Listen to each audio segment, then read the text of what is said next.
When you are traveling in China, museums can always help visitors to understand better a destination or a specific cultural background. This time, I visited some of the most unique museums in Hangzhou to discover the stories behind this city.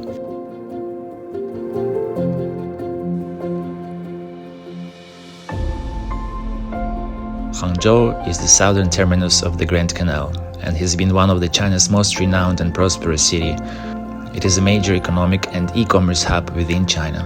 It is one of the 7 ancient capitals of China, and in the late 13th century was described by Italian traveler Marco Polo as the finest and the noblest city in the world. I want to start my journey from the Liangzhu Culture Museum and learn more about Hangzhou ancient history and culture.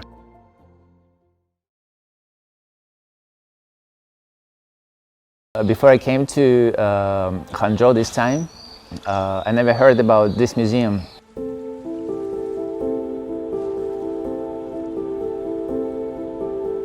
And I was very surprised to see such a beautiful building that was designed by an international architect.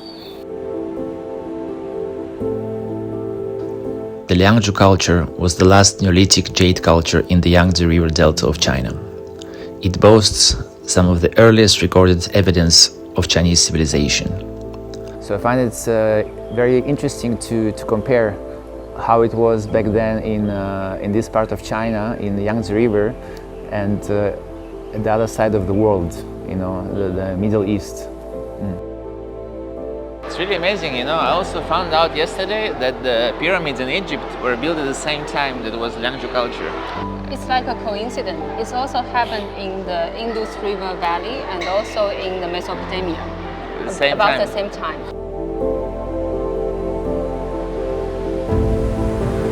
Liangzhu Museum introducing the fascinating story that took place here a few thousand years ago. It was about how Liangzhu people, they live and how they ate. The Liangzhu culture was very rich culture and very advanced to those times. And also the agriculture back then was very well developed for those times. And we know that Chinese, they love rice a lot. And 5,000 years ago, there were a lot of rice stored in the Liangzhu ancient city. And over here we have the fruits and vegetables that Liangzhu people ate. And some of them is very similar to today's diet. This is what I say, the kind of language, the kind of early literature they used to communicate.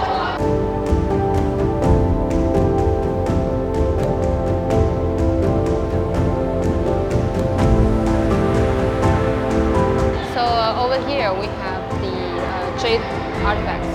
Except for this one, all the ones exhibited behind the glass are the real ones.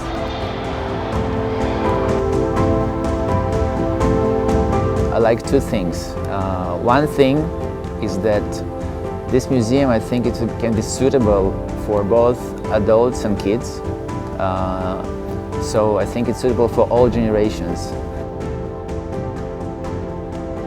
我想问你一个问题，你们在学校会学到这个Liangzhu吗？在书里面学吗？学多吗？我们老师拓展过。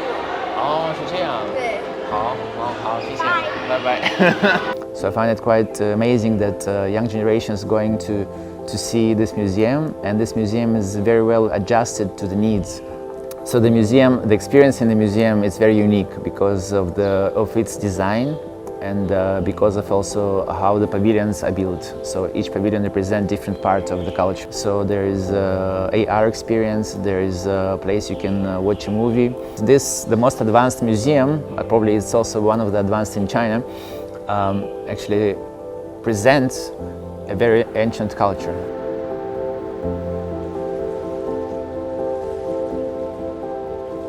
I will definitely recommend them to visit the museum and also nearby areas, and I will be happy to take them and to maybe even introduce to them.